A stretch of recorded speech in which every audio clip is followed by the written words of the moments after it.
새 도둑의 꾀. 옛날 한 농부가 시장에서 튼튼하고 예쁜 염소 한 마리를 사고 있었어요.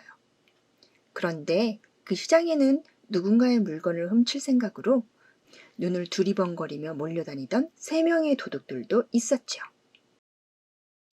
도둑 3명은 염소값을 치르는 농부의 모습을 보았고, 옳지! 우리 저 농부를 따라가 저 염소를 빼앗자! 한 도둑이 말했어요. 도둑들은 남들 몰래 쏙닥쏙닥 끄덕끄덕 머리를 맞대 계획을 만들고 농부 몰래 뒤를 밟으며 따라갔어요. 그것도 모른 채 농부는 앞으로 염소를 어디에 놓아 키우고 무엇을 먹일지 즐거운 생각을 하며 집으로 발걸음을 재촉하고 있었지요. 한참을 걸었을까? 새 도둑 중 한 사람이 튀어나와 우연인 척 농부에게 인사하며 말을 걸었어요. 여, 안녕하시오. 그 사나워 보이는 개는 어깨에 메고 어디 가시는 게요? 예? 저요? 아, 뭔가 잘못 보신 모양인데 이놈은 개가 아니라 염소일시다. 농부는 허허 웃으며 도둑에게 설명했어요. 첫 번째 도둑 또한 웃으며 멀쩡한 개를 보고 염소라니 당신 참 재미있으시오.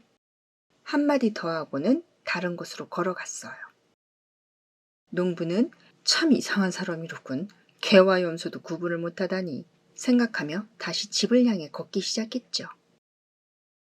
한참을 더 걷다 보니 숨어있던 두 번째 도둑이 나타났어요.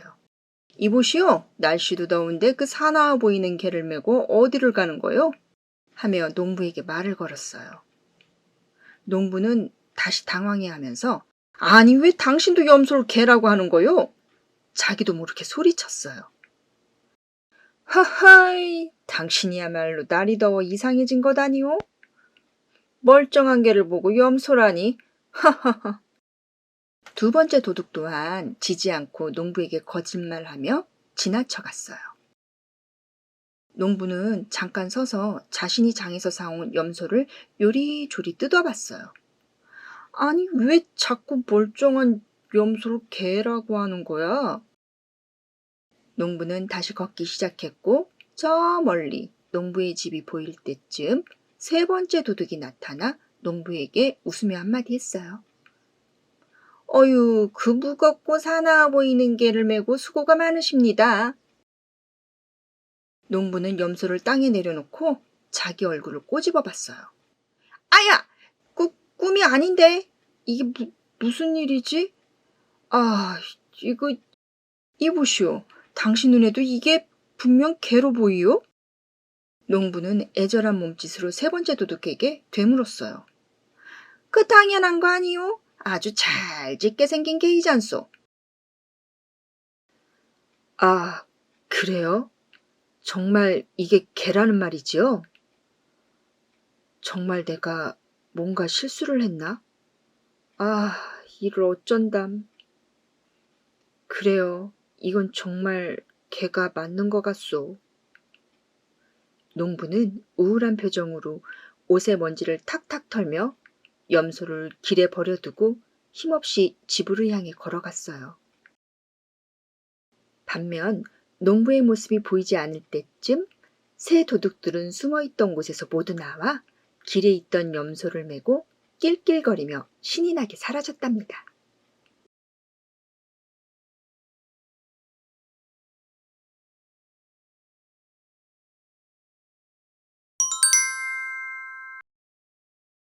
뿌리가 하는 일. 아담한 동산 너른 들판에 푸른 나뭇잎들이 멋지게 우거진 커다란 나무가 있었어요. 지나가던 장사꾼도 힘들게 일하던 목동과 나무꾼도 이 나무 아래 그늘에서 휴식을 취했고 제잘되는 동네 아이들의 놀이터가 되기도 예쁜 처녀들이 모여 서로 손을 잡고 나무 둘레를 춤추는 소중한 곳이기도 했어요. 그런 사람들을 내려다보며 나뭇잎들은 서로 말했어요. 아, 우리 잎들은 솔직히 너무 멋진 것 같아. 우리가 없다면 시원한 그늘 한 점 없는 삭막한 곳이었을 거야. 신선한 공기도 우리 덕이잖아. 시간에 따라 푸릇푸릇 변하는 이 초록빛은 어떻고? 어머, 가을에 더 멋져지는 건? 아, 맞아. 우리가 이러니 사람들이 이 나무를 이렇게나 좋아하지. 우리 잎들이 아니라면 이 나무는 얼마나 볼품없겠어. 우리가 하는 일은 보람있기도 하지만 너무 멋있는 것 같아. 맞아. 나뭇잎들은 서로 자랑을 드러놓으며 신나게 말하고 있었어요. 이 말을 듣고 있던 땅속 나무 뿌리가 입을 열었어요. 너희 잎들은 참 어리석고 건방지구나. 뭐? 어리석고 건방져? 뭐야? 누구야? 어디서 나는 소리야? 잎들은 불쾌해져서 소리가 나는 곳을 찾아 화를 냈어요. 우린 어두운 땅 밑에 묻혀있는 뿌리들이야. 뿌리? 뿌리라고? 뿌리가 뭐야? 나뭇잎들은 서로 쑥덕거리기 시작했어요. 너희는 그 아래에서 뭘 하는 건데? 우리는 비가 오는 날에 물들을 흡수해 나무와 나뭇가지, 너희 잎들에게도 물을 주고 있지. 땅속 영양분을 흡수해 나무가 키가 커지게 하기도 하고 우리가 모두 병들지 않고 건강할 수 있도록 늘 일하고 있어. 너희가 건강하게 반짝이는 건 우리 덕인데 나무에 있는 것이 오로지 너희들 뿐이라고 믿고 있는 그 생각들이 너무 우스워. 있는지도 몰랐던 우리들의 존재를 너희는 겨우 오늘에서야 알게 됐구나. 나뭇잎들은 부끄러움을 느끼며 그제야 뿌리의 중요함을 알아가기 시작했답니다.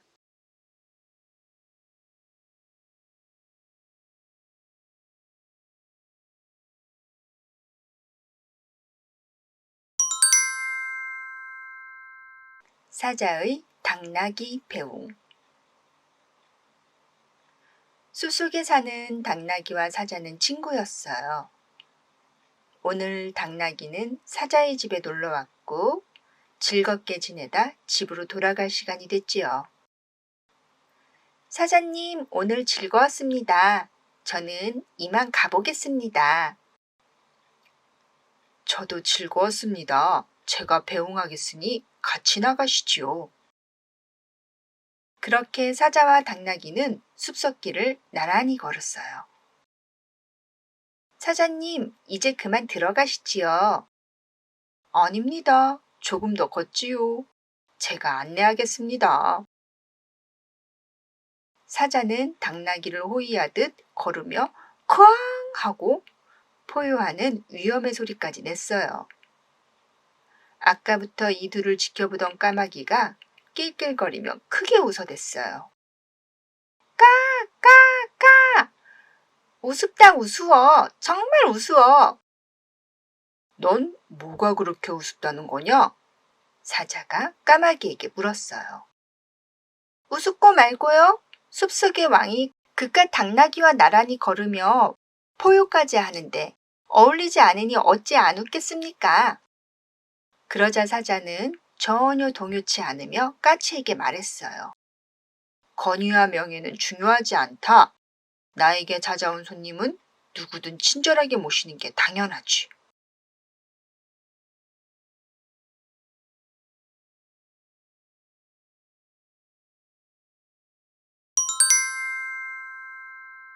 박서방과 우서방. 어느 한 마을에 마음씨 착하고 농사일 성실하게 하며 사는 박서방이 살고 있었어요.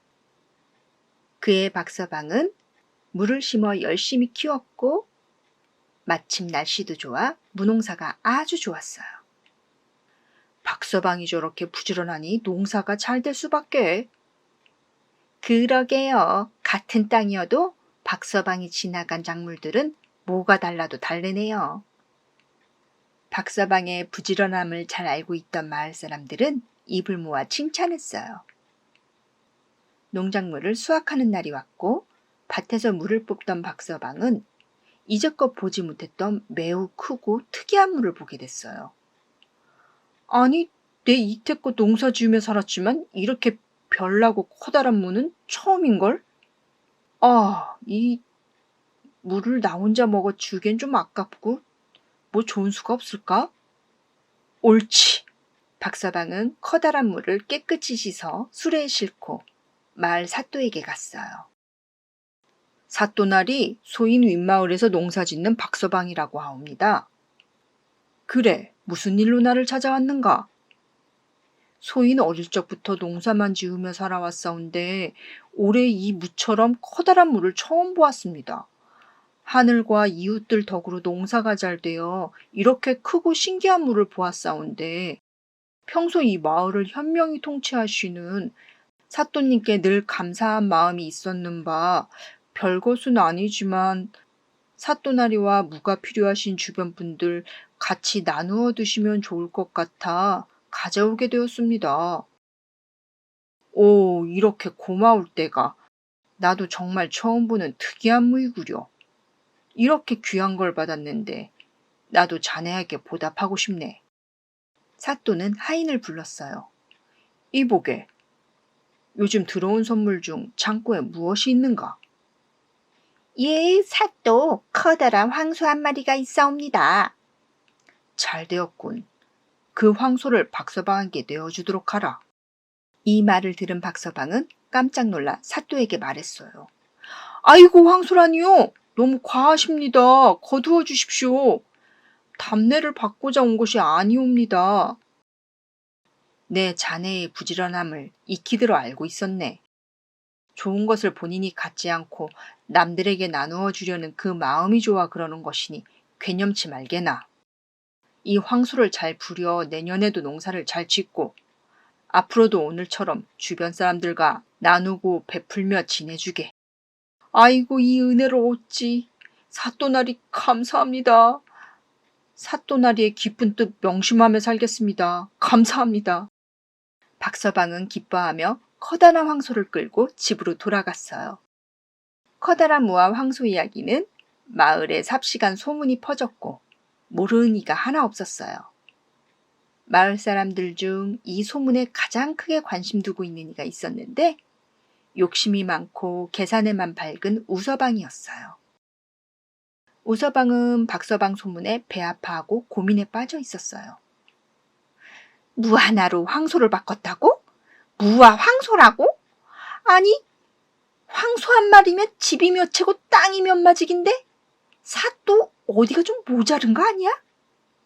아니야. 내가 지금 이럴 때가 아니지. 가만히 있어보자. 내가 가진 것 중 옳지. 황소로 갖다 주자. 내가 황소를 주면 황소보다 몇 배 더 좋은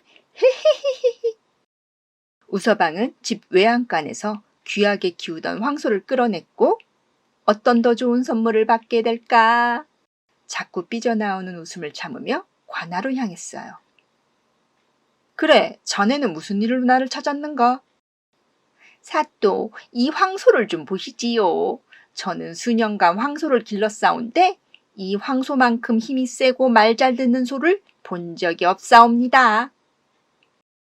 평소 마을을 다스리시는 사또님의 지정에 늘 감사하는 마음이 있었사온데 이 황소로 사또님께 감사 인사드리고자 왔사옵니다. 허허, 이렇게 큰 선물을.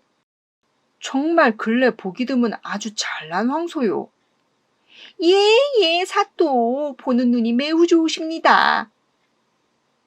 내 평소 우서방 자네가 셈이 빠르고 이문을 잘 남겨 장사를 잘한다. 소문을 익히 들어 알고는 있었는데 일이 손이 크고 좋은 마음씨까지 있었는 줄은 몰랐었네. 아유, 가찬의 말씀이옵니다. 내 일이 귀한 선물을 받고 가만히 있을 순 없소. 우서방은 겉으로 진지한 표정 지으며 겸손한 척했지만 속으론 너무 좋아 심장이 터질 것만 같았어요. 사또는 하인을 불러 말했어요. 여봐라, 일이 통 크고 장사를 잘하는 우서방에게 곳간에 있는 가장 크고 커다란 물을 답례하거라. 순간 우서방은 자기 귀를 의심했어요. 결국 우서방은 커다란 물을 등에 지고 울고 울며 집으로 갔다고 합니다.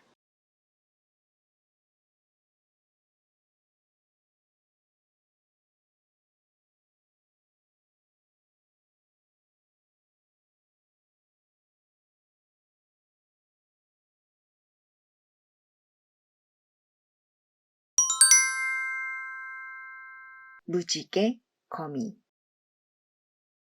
흰색 거미줄을 촘촘히 짓고 가운데 자리하고 있는 화려한 무지개 거미가 있었어요. 오색 찬란한 꽃들이 피어 있는 듯 너무도 아름다운 모습이었답니다.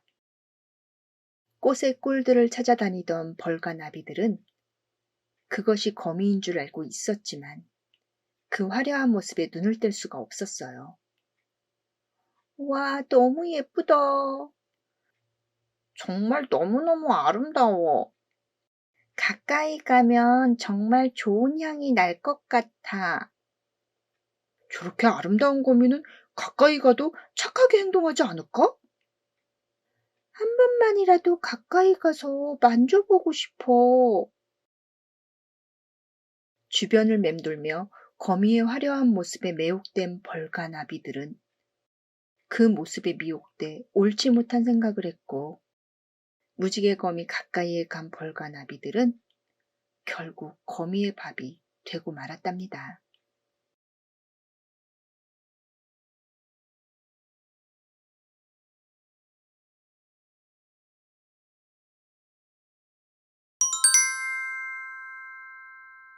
나무꾼과 쥐.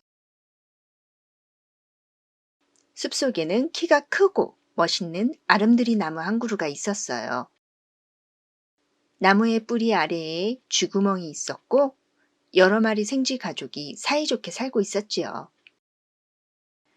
어느 날 마을에 살고 있던 나무꾼이 톱을 들고 와 나무 앞에 서서 말했어요. 이 정도면 됐어. 오늘은 이 나무를 베어가지고 내려가야겠다. 이 말을 듣고 있던 생쥐 한 마리가 구멍에서 튀어나와 서둘러 나무꾼을 말렸어요. 나무꾼님, 제발 부탁인데 이 나무를 베어가지 말아주세요. 나무꾼은 갑자기 나타난 생쥐 때문에 깜짝 놀란 것도 잠깐. 생쥐에게 단호하게 말했어요. 안 돼. 나도 꼭 쓸 때가 있어. 이 나무가 크기를 오랫동안 기다렸단 말이야. 미안하지만 나는 오늘 이 나무를 꼭 가져갈 거야. 다시 톱을 들고 나무 밑동에 가늠하고 있는 나무꾼에게 생쥐가 다시 말했어요. 이 나무를 그냥 두신다면 제가 나무꾼님께 금을 드릴게요. 나무꾼은 다시 허리를 펴고 생쥐를 내려다봤어요. 너 지금 뭐라고 했냐? 금을 드린다고 했어요. 나무꾼님이 이 나무만 베지 않는다면 제가 짊어지고 갈 수 있는 만큼의 금을 매일 나무꾼님께 드릴 수 있어요. 너 그게 사실이냐? 제 말이 거짓이라면 이 나무를 베어가도 좋아요. 대신 나무꾼님도 이 나무를 베지 않겠다는 약속 꼭 지켜주셔야 돼요. 나무꾼은 오늘 하루 속는다 쳐도 손해는 아니다 싶어 생쥐와 약속을 한 뒤 집으로 돌아갔어요. 이튿날 아침, 마당에 나와본 나무꾼은 작은 금 조각을 보았어요. 아, 진짜네. 진짜 금 조각이네. 이렇게 매일 금 조각을 물어다 준다고? 야, 이게 무슨 횡재인지. 이제 나는 부자다, 부자야. 하하하하하. 나무꾼은 너무 좋아 덩실덩실 춤까지 췄고 생쥐는 나무꾼과의 약속을 매일 지켰어요. 아침이면 꼬박꼬박 마당에서 금조각을 주워오는 남편을 보며 이게 무슨 일인가 부인은 너무너무 궁금했어요. 여보, 나한테 말 좀 해봐요. 도대체 그 금조각 왜 매일 생겨나는 거죠? 매일 금조각을 가져다 주는 게 도대체 누구예요? 말할 수 없어. 당신은 알려고 하지 말고 그냥 모른 척 해줘. 생쥐와의 약속을 부인이 알아 좋을 게 없다고 생각한 나무꾼은 말해주지 않았지만 부인은 얘기가 나올 때까지 몇 날 며칠 남편을 조르고 졸랐고 결국 남편에게 아름드리 나무와 생쥐, 금조각에 대한 이야기들을 듣게 됐어요. 이야기를 다 듣고 나니 부인은 욕심이 점점 커졌고 나무 아래 황금이 쌓여 있을 거란 상상에 밤새 한숨도 잠을 못 잤어요. 드디어 아침이 되어 산에 오를 수 있을 때 부인은 서둘러 톱과 삽을 챙겨 나와 산으로 올라갔어요. 답답한 양반 같으니라고 생쥐가 금을 조금씩 물어온다는 건 그 나무 아래 커다란 황금이 있다는 건데 아니, 왜 그걸 매일 기다리며 살아? 결국 그 나무를 찾아가 오로지 황금만을 생각하며 생쥐들의 아름드리 나무를 베어버린 부인은 아침부터 삽으로 땅을 파고 파고 팠지만 아무것도 없었고, 오후에는 부인의 욕심만큼이나 더 깊이, 더 넓게 계속해서 파고 파도 황금덩어리커녕 작은 금조각조차 구경도 못하고는 지쳐서 땅에 쓰러졌어요. 아니야, 아니야, 아니야. 이럴 리가 없는데 이게 어떻게 된 거지? 이 모습을 주변에서 지켜보던 생쥐들은 화가 머리끝까지 났어요. 한심한 인간들, 욕심이 화를 부른다는 걸 왜 매번 모를까? 생쥐들은 그 길로 나무꾼의 집으로 몰려가 그간 주었던 금조각들을 다 물고 멀리 멀리 사라졌다고 합니다.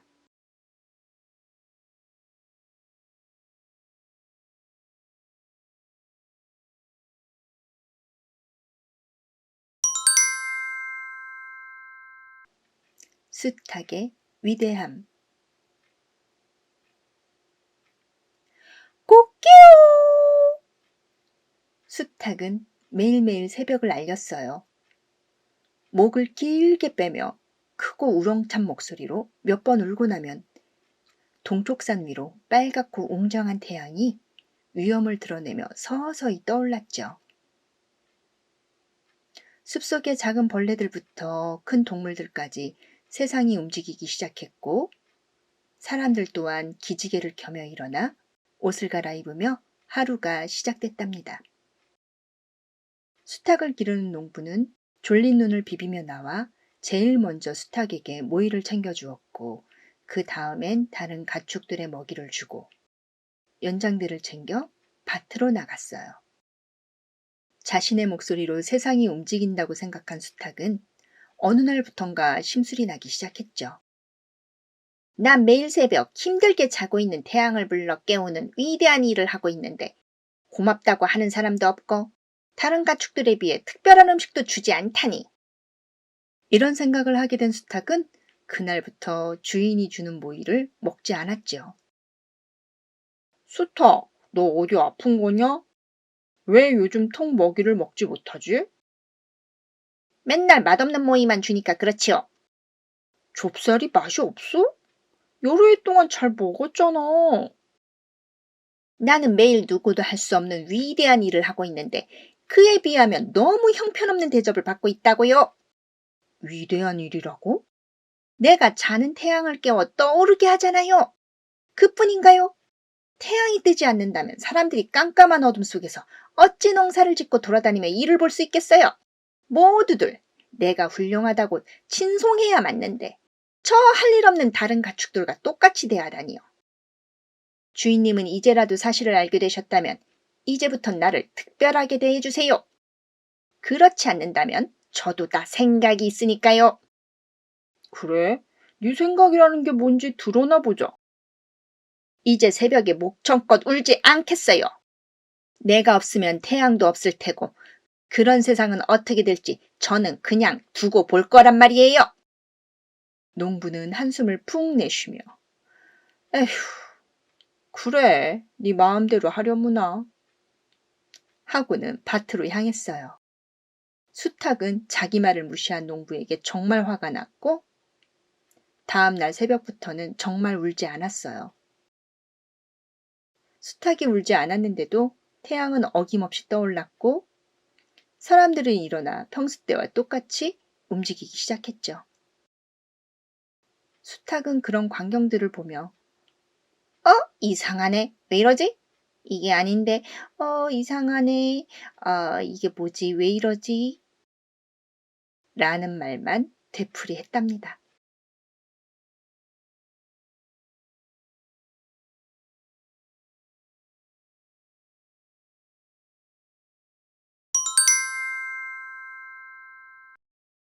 당나귀와 바위의 재판. 당나귀 등에 나무찜을 잔뜩 실은 나무꾼이 집으로 향하고 있었어요.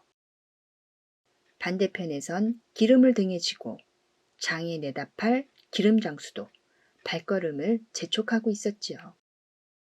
이 둘은 좁은 길에서 마주치게 되었고 서로에게 피해를 주지 않으려 조심조심 비켜가고 있었는데 그 순간 당나귀가 목을 내저 움직이면서 나무찜이 흔들렸고 그 바람에 기름장수의 기름 항아리들을 건들면서 길에 있던 바위에 부딪혀 기름병들이 깨지고 말았어요. 아이쿠 내 기름! 아이고 아이고 아이고 아이고 이를 어째! 아이고 내 기름! 아이고 이를 어쩌나! 아이고 아이고 우리 당나귀가 실수를 했습니다. 아이고 죄송합니다. 기름장수와 나무꾼 둘 다 무척 난처해졌어요. 나무꾼은 당나귀가 움직이는 바람에 이런 상황이 된 것을 알고 있지만 하루 열심히 일해 나무에다 파는 나무꾼은 늘 돈이 없었고 기름장수 또한 며칠 밥벌이를 할 수 있는 기름을 길바닥에 다 버렸으니 이만저만 손해가 아닌데다 기름장수 또한 넉넉한 살림이 아니라 속상함은 이루 말할 수가 없었어요. 마침 그 길을 지나가던 왕이 이 상황을 알게 되었고 왕은 다가가 두 사람과 신하들에게 말했어요. 이 일은 두 사람의 잘못이 아닌 당나귀와 바위의 잘못이 있다. 내가 직접 재판을 할 터이니 곧 당나귀와 바위의 재판이 있음을 사람들에게 알리도록 하라. 그리고 이 재판은 특이하고 재미있는 재판이 될 터이니 재판을 보러 오는 이들에게 재판 관람료가 있다는 것을 알리도록 하라. 왕의 신하들은 인근의 사람들에게 왕의 말을 전했고 사람들은 당나귀와 바위의 재판이라는 말에 모두 궁금해하며 금방 많은 사람들이 모여들었어요.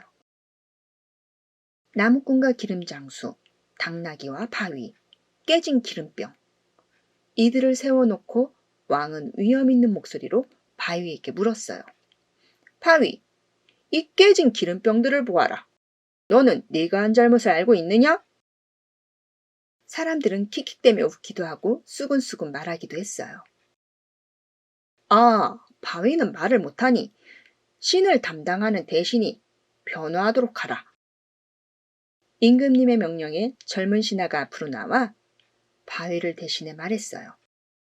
저 바위는 아시다시피 움직일 수가 없습니다. 기름병이 바위에 부딪혀 깨진 것이므로 바위는 죄가 없사옵니다. 일리 있는 말이다. 그렇다면 당나귀에게 죄를 묻겠다. 당나귀도 말을 못하니 가축을 담당하는 대신이 변호토록 하여라. 다른 신하 한 명이 앞으로 나와 당나귀를 대신해 말했어요. 당나귀는 늘 무거운 짐을 지고 수십 리를 다닙니다. 그런 힘든 일을 하려면 잘 먹어야 하고 늘 배고픈 당나귀는 길에 난 풀을 잠시 쳐다보다 일어난 사고이오니 당나귀 또한 죄가 없습니다. 이해가 되는 변호인들의 말에 사람들은 재미있어하며 크게 웃어댔어요. 그래. 양쪽 말을 들어보니 모두가 합당한 말이로다.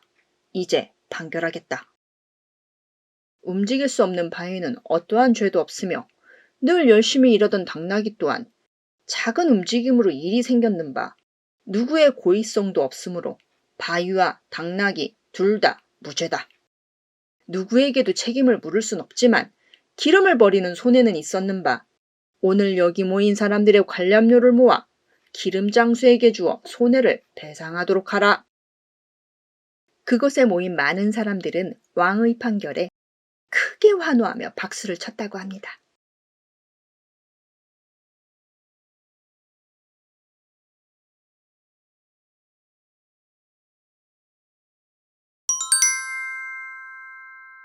왕의 명령. 오랜 옛날 다양한 새들이 모여 사는 새들의 왕국이 있었어요. 그곳의 왕과 왕비는 봉황이었고 왕과 왕비는 오랫동안 기다려온 아기 봉황을 낳았어요. 아기 봉황이 너무 소중하고 걱정이 많던 왕비는 왕에게로 가 말했어요. 어린 봉황이 건강하게 자라기 위해서는 다른 새들의 부리를 먹어야 해요. 이 말을 들은 왕은 모든 새의 부리를 갖다 바치라는 명령을 했어요. 이 말을 들은 새 왕국의 새들은 큰일 났다며 난리가 났지요. 아기 봉황을 위해서 우리의 부리를 내놓으라니. 누가 그런 끔찍한 말을 한 거래요? 우리가 부리 없이 살 수 있나? 이건 우리더러 죽으라는 거잖아. 맞아, 맞아. 이렇게 죽을 순 없어. 새들이 우왕좌왕 혼란과 공포 속에 울고 있을 때 나이 지긋한 연륜 있는 올빼미가 새들을 진정시키며 나섰어요. 자, 진정들 하시게나. 내가 사후로 왕을 찾아가 새들의 대표로 왕을 만나보겠네. 오늘 걱정은 이만들 하고 다들 돌아가 평안들을 찾게나. 한편 왕은 새들의 부리를 가져오라는 명령을 한 지 며칠이 지났는데 아무도 부리를 갖다 바치는 이가 없어 잔뜩 화가 나 있었어요. 며칠이 지나 올빼미가 새들의 왕 앞에 나타나 인사를 올렸어요. 폐하, 소인 올빼미 이제사 왕 앞에 인사 올리옵니다. 올빼미를 보자마자 왕은 소리쳤어요. 너희들은 내 명령이 우습더냐? 부리를 갖다 바치라 명령한 게 언제인데 왜 이제야 왔느냐? 폐하, 송구하옵니다. 사실은 일찍 출발하였사온데 오는 길에 다른 나라의 한 현자를 만났사옵고 그 자가 묻는 수수께끼에 관련된 이야기를 하다 일이 늦었나이다. 올빼미의 말에 왕은 궁금증이 생겼어요. 수수께끼? 그래. 무슨 문제였더냐? 너는 답을 제대로 하였느냐? 소인은 문제가 너무 어려워 맞추지 못하였나이다. 아하이, 수수께끼 따위가 뭐가 어려워 다른 나라 사람에게 망신을 당하다니. 참으로 창피하구나. 도대체 어떤 문제를 내더냐? 말해보거라. 예, 폐하. 첫 번째 질문은 이 세상에 낮이 더 많냐, 밤이 더 많냐 하는 문제였는데 저는 밤이 더 많다고 하였나이다. 이런 쯧쯧쯧쯧 이런 어리석은 것을 보았나. 낮이 있으니 밤이 있는 것인데 어찌 한쪽이 더 많다고 하였느냐. 두 번째 질문은 이 세상에 남자가 더 많냐, 여자가 더 많냐 하는 것이었는데 저는 여자가 더 많다고 하였사옵니다. 아니, 그 질문 또한 아까의 것과 무엇이 다르더냐? 여자가 있으니 남자가 있는 것인데 어찌 여자가 더 많다고 말을 한 것이냐?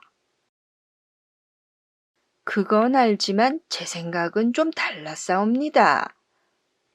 어떻게 다르다는 거냐? 아내의 말을 지나치게 잘 듣거나 무서워하는 남자는 다 여자로 생각했사옵니다. 아니, 세상에 그런 남자가 있단. 왕은 잠시 목소리가 작아지더니 곧 크게 웃어댔어요. 하하하하하하. 내가 큰 실수를 할 뻔하였소. 잠시 생각이 짧고 걱정이 많아 말도 안 되는 말을 쉽게 하고 돌이킬 수 없을 뻔하였네. 자네의 현명함을 존경하며 내 미진했던 언행을 이 나라 새들에게 사과하겠네. 이리 저희의 마음을 알아주시어 감사합니다. 앞으로도 현명한 통치를 부탁드리옵니다. 수수께끼로 현명한 올빼미와 새들의 마음을 알아들은 왕은 새 왕국의 모든 새들에게 진심 어린 사과를 했고 그날 모인 새들에게 큰 잔치를 베풀었다고 합니다.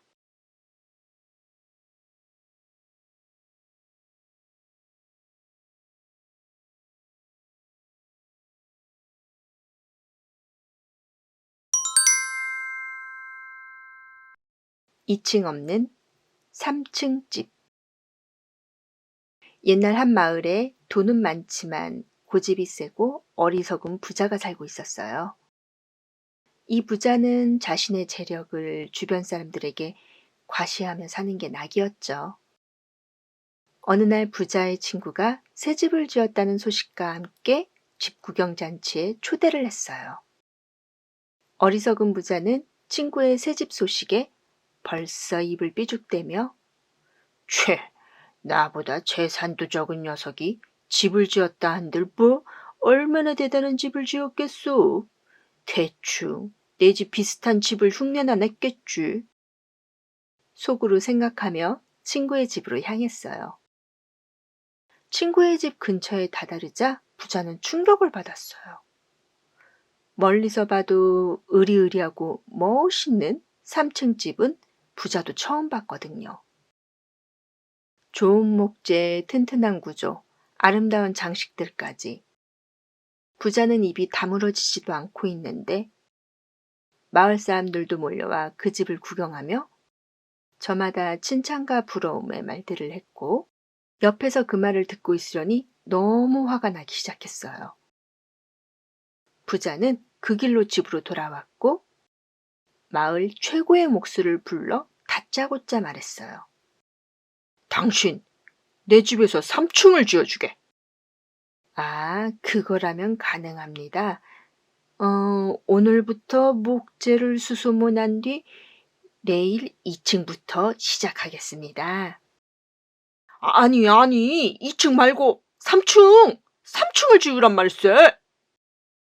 "아, 지금 3층 집을 만들려고 하시는 게 아니십니까?" "그러지, 3층 집을 지어달란 말세." "그러니까요. 3층을 지으시려면 2층을 먼저 짓고." "아니, 난 2층 필요 없고 3층 집을 원하니 3층 집을 지어달란 말일세." "그러니까 3층 집을 지으려면 당연히 2층을 먼저." "아, 이 사람 왜 이렇게 내 말을 못 알아듣는가? 나는 3층 집만 원하니 3층 집만 먼저 지어달라는 말일세." "아니, 근데 어찌 2층 없이 3층을?" "아, 됐어. 이렇게 말 끼어둔 자네에게 일을 못 맡기겠네. 내 다른 목수를 알아볼 것이니 자네는 돌아가게." 목수는 부자의 집을 나와 속으로 생각했어요. 저렇게 욕심만 많고 어리석은 자의 일을 해주면 고생만 할 게 뻔해. 어디 혼자 2층 없는 3층 잘 만들어 보라지. 어리석은 부자는 다른 목수들을 만나 똑같이 자기 생각을 이야기했지만 결국 3층은커녕 집에 손도 대보지 못하고 평생 남의 것을 시기 질투하며 불행하게 살았다고 하네요.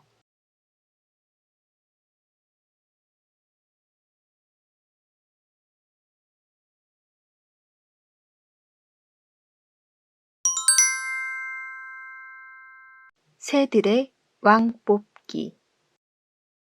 새들의 왕국에는 여러 종류의 많은 새들이 모였어요. 오늘은 새들의 왕을 뽑기로 약속한 날이었거든요. 새들은 모여 회의를 시작했고 각자의 생각들을 말하기 시작했어요. 자고로 새라함은 목소리가 곱고 노래도 잘 부르는 새가 왕이 되어야만 해요. 무슨 소리, 위험이 있어야 하니 덩치도 크고 날개가 가장 큰 새가 왕이 되는 걸로 합시다. 아니요. 부리가 더 커야 위험이 있어. 아니, 그런 게 다 무슨 소용이란 말입니까? 가장 빨리 나는 새가 어떻겠소? 다른 들짐승들에게 업신여기지 않으려면 화려한 색과 깃털을 가진 새가 왕이 되어야 된다고 봐요. 아니요. 다리가 길어 키가 큰 순서대로 합시다. 새들은 각자의 말들만 하며 도무지 결론이 나지 않았어요.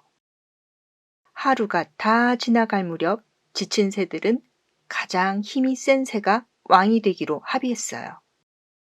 싸움에 자신이 없거나 의지가 없는 새들은 뒤로 빠져 구경하게 되었고 결승전에는 독수리와 매만 남았어요. 이 두 새는 한치의 양보도 없이 서로에게 매섭게 돌격했죠. 커다란 발톱으로 서로를 움켜쥐고 날카로운 부리로 쪼아댔어요.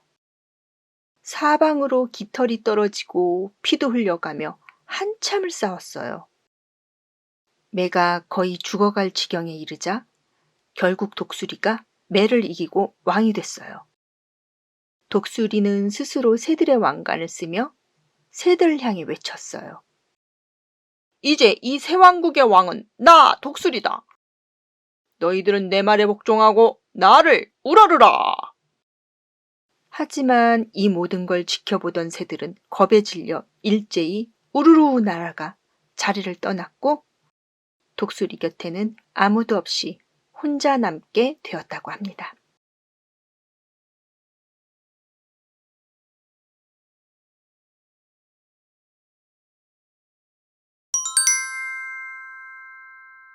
참나무와 멧돼지.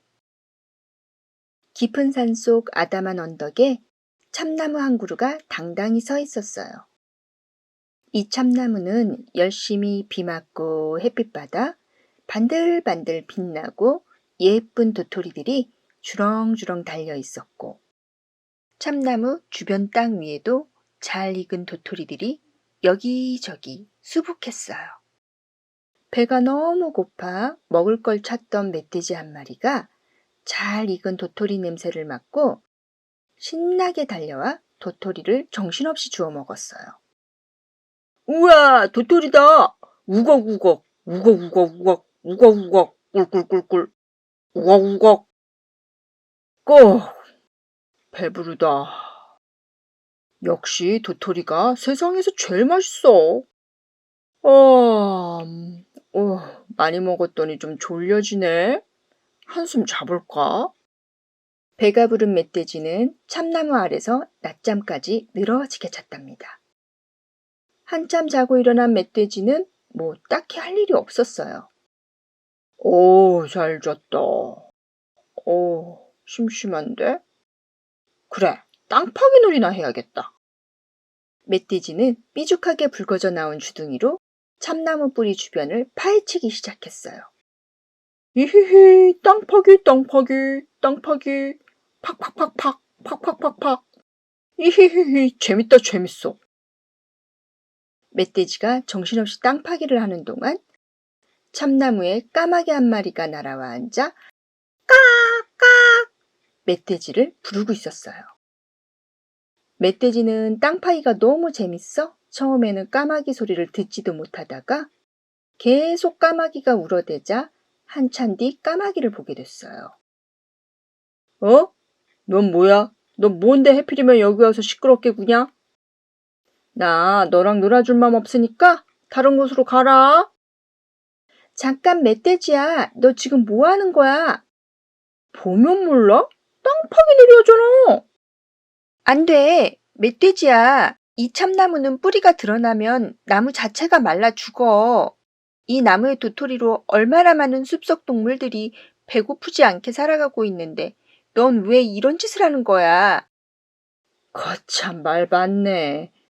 오늘 나는 이미 배부르고 내일 또 와도 이곳 근처에는 도토리가 또 있을 거고 이깟 나무 하나 죽는 게 나하고 무슨 상관이지? 난 심심한 건 못 참아. 팍팍팍팍. 아이고 재밌다. 아이고 재밌다. 땅 파기 너무 재밌다.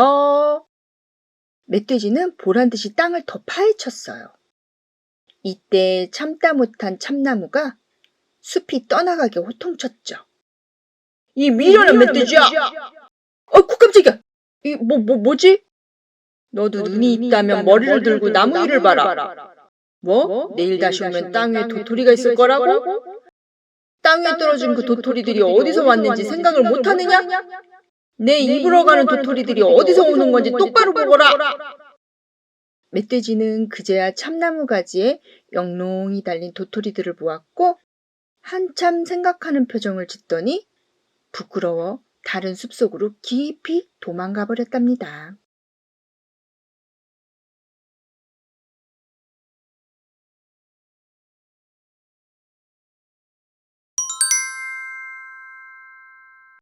누가 가장 힘이 셀까?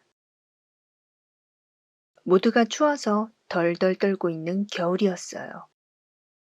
이런 날씨에도 하얀 눈은 살포시 내려와 영롱하고 아름답게 쌓이고 있었지요. 이를 한참 동안 바라보던 개미가 눈에게로가 물었어요. 누님, 이 매서운 추위도 이겨내는 누님이 세상에서 가장 센가요? 아니, 추우니까 내가 있을 수 있는 거야. 난 태양이 뜨면 금방 사라진단다. 난 태양을 이길 수 없어. 개미는 태양을 찾아갔어요. 태양님, 이 세상에서 태양님이 가장 센가요? 아니, 늘 그렇진 않아. 바람이 구름을 몰고 오면 내 힘은 가려져 버리니까. 개미는 다시 바람에게 가서 물었어요. 바람님, 바람님, 이 세상에서 바람님이 가장 센가요? 글쎄, 내가 힘이 센 건 맞는데 사람들이 만든 집은 끄떡도 안 하더라고. 개미는 집을 찾아가 똑같은 질문을 했어요. 내가 힘이 세냐고? 내가 덩치도 좀 있고 사람들이 내 품에서 편히 쉬는 걸 보니 그럴 수도 있겠지만, 내 몸보다 말도 못하게 이 작은 쥐들이 내 몸 여기저기에 구멍을 내는 통에 그 쥐들 때문에 나 언젠가 쓰러질 거야.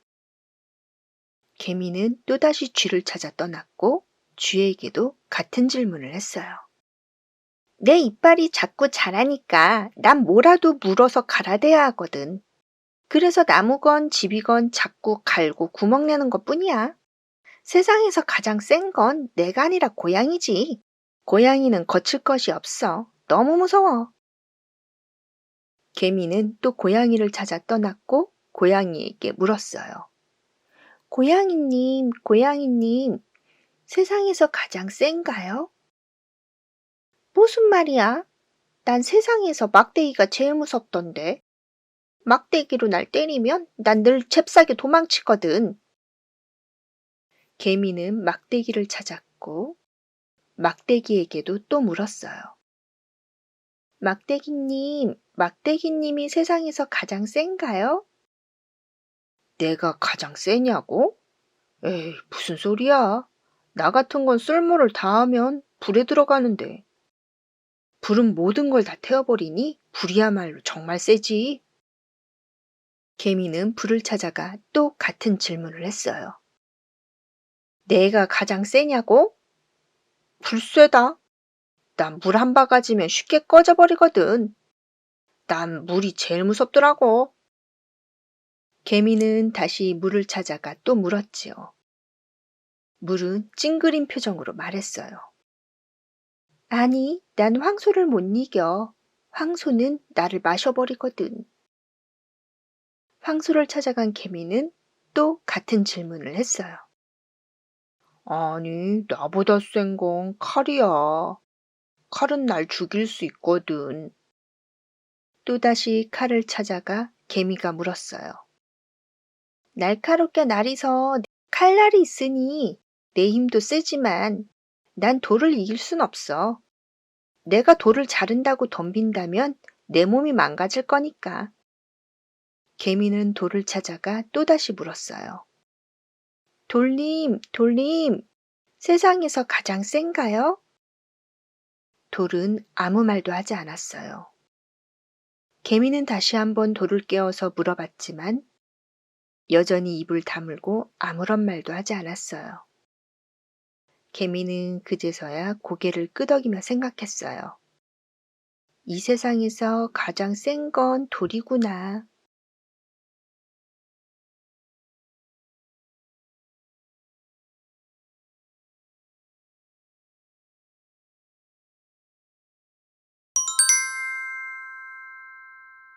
골방쥐의 콧방귀. 골방쥐와 생쥐는 친구 사이였어요. 이들이 사는 곳에는 여러 다양한 동물들이 살고 있었는데 이들이 가장 무서워하는 동물은 당연히 고양이였죠. 어느 날 생쥐가 밖으로 나가 먹이라도 구해오자며 골방쥐를 찾아왔어요. 친구, 먹을 것도 떨어져 가는데 나가서 뭐라도 찾아보자. 아니야, 난 안 나가. 남은 음식 최대한 아껴 먹으면서 버텨볼 거야. 고양이가 무서운 건 모두 마찬가지야. 하지만 언제까지 이렇게 골방에만 있겠다는 거야. 싫어. 며칠 전에도 다른 친구 하나가 고양이에게 물려가는 걸 봤단 말이야. 굶어 죽는 한이 있어도 난 무서워. 난 못 나가겠어. 골방지는 고양이를 너무 무서워해서 집 밖으로 나오지도 못했어요. 며칠이 지난 뒤 생쥐는 기뻐하며 골방지를 다시 찾아왔어요. 이봐! 이봐 친구, 좋은 소식이야. 고양이가 사자의 발톱에 당했대. 이제 우린 해방이야. 해방이라고. 생쥐는 너무 기뻐 폴짝폴짝 뛰었지만 골방쥐는 덤덤한 표정으로 생쥐를 쳐다만 보고 있었어요. 아니, 왜 그래? 고양이가 죽었다는데 넌 기쁘지 않아? 어휴, 넌 그 소문을 진짜로 믿는 거야? 당연하지. 설마 내가 들은 소문이 가짜라는 거야? 이봐, 친구. 세상에 고양이보다 더 힘세고 무서운 동물은 없어. 고양이의 빠른 움직임과 무서운 손놀림. 그 이빨이라면 사자라도 아무 힘도 못 쓸 거라고. 다시 말하지만 세상에는 고양이보다 더 무서운 동물은 없어.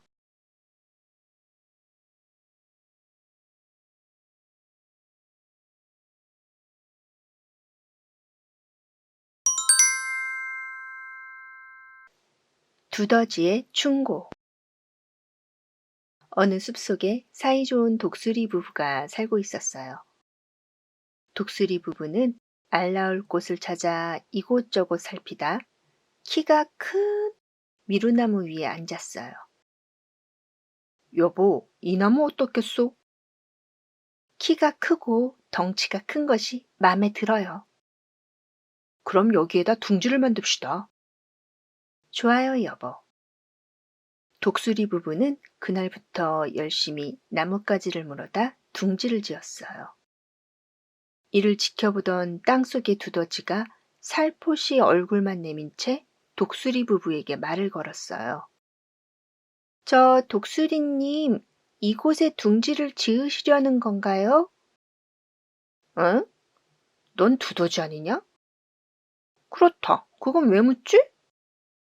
저 이 나무는 안 돼요. 다른 나무를 찾아보셔야 돼요.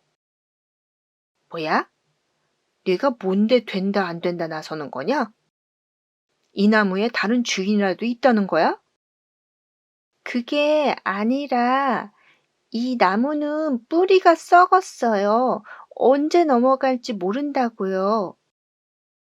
두더지 말을 들은 독수리는 콧방귀를 뀌며 말했어요. 덩치도 작고 눈 두어두어 땅속에만 사는 내가 이 큰 날개로 땅들을 살피며 나는 새들의 왕인 나에게 감히 참견을 하다니? 야, 기가 막혀서 웃음도 안 나온다, 이놈아. 내 가족들은 내가 알아서 지킬 것이니 너는 내 일에 다신 참견하지 마라. 독수리 부부는 두더지의 말을 무시하고 짓던 둥지를 완성했고 알까지 낳아 품고 있었어요. 한참 지나 알에서 나온 새끼 독수리들은 소리를 내며 먹이를 재촉해 댔지요. 여보, 이쁜 아이들을 튼튼하게 키우려면 우리 둘 다 바쁘게 움직여야 돼요.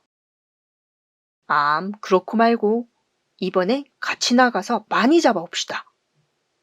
네, 그래요. 저도 운동 삼아 오늘은 좀 날아야겠어요.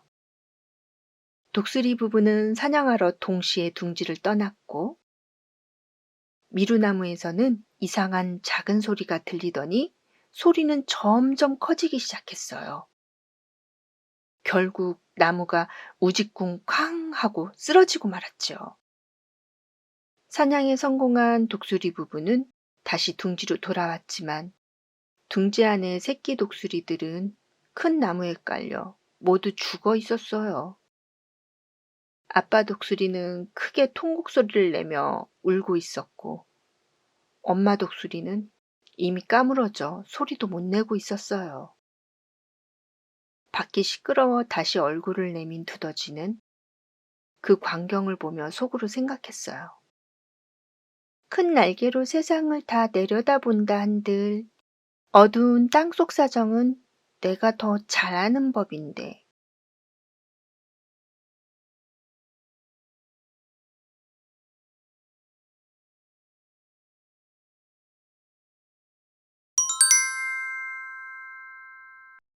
나그네가 이르는 말.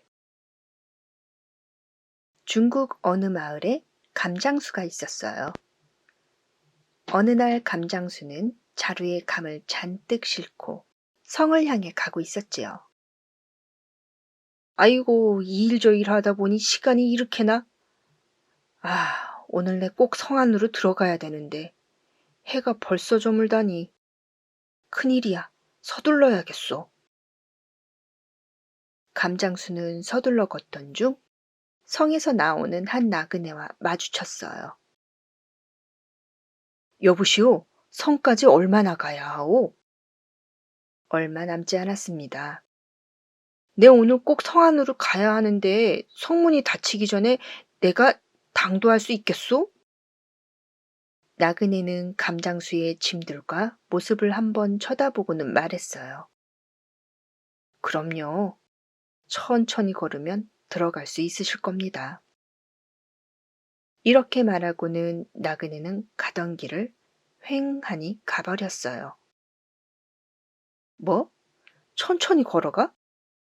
마음 급한 사람한테 장난하는 것도 아니고 별 이상한 사람을 다 보겠구만. 감장수는 속으로 나그네를 욕하며 걸음을 재촉했어요. 빨리 가자, 빨리 가자.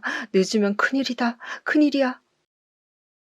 감장수는 무거운 짐을 지고 뛰다시피 정신없이 걷다가 돌뿌리에 걸려 넘어지고 말았어요. 아이쿠, 아야, 아야, 아이고, 아이고, 내 다리, 아이고, 아이고, 내 감들, 아이고, 내 감들. 감장수는 아픈 다리를 돌볼 새도 없이 사방으로 흩어진 감들을 엉금엉금 기어다니며 자루에 감들을 모아 담았어요. 아이고, 내일 내다 팔 감들이 상해버렸네. 이를 어쩐담. 감장수는 다친 다리를 절뚝이며 감자루를 다시 등에 지고 서둘러 성문까지 갔지만 성문은 이미 굳게 닫혀 있었다고 하네요.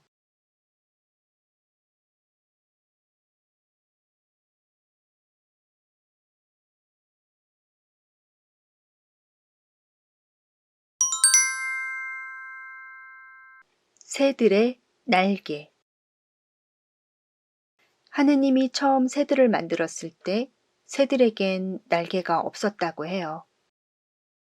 아름다운 깃털과 고운 목소리를 가진 새들은 나름 행복했지만 큰 짐승들이 나타나 위협할 때면 작은 몸을 가지고 땅 이곳저곳을 통통 튀어다니며 숨거나 도망다니기 바빴어요.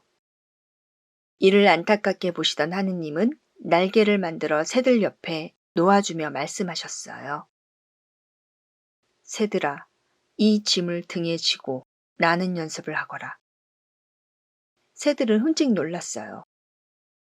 속으론 너무나 싫었지만 하나님 말씀이라 거역할 수도 없었죠. 하나 둘 어깨에 날개를 짊어지기 시작했고 갸날프고 작은 몸의 새들은 무겁고 힘들다며 하소연하기 시작했어요. 하느님, 이건 저희에게 너무 크고 무거워요. 하느님, 익숙하지 못해서 너무 답답해요. 하느님, 이렇게 등에 지고 있는 것도 힘든데 날다니요. 하느님, 우린 작고 약해요. 이런 건 할 수 없어요.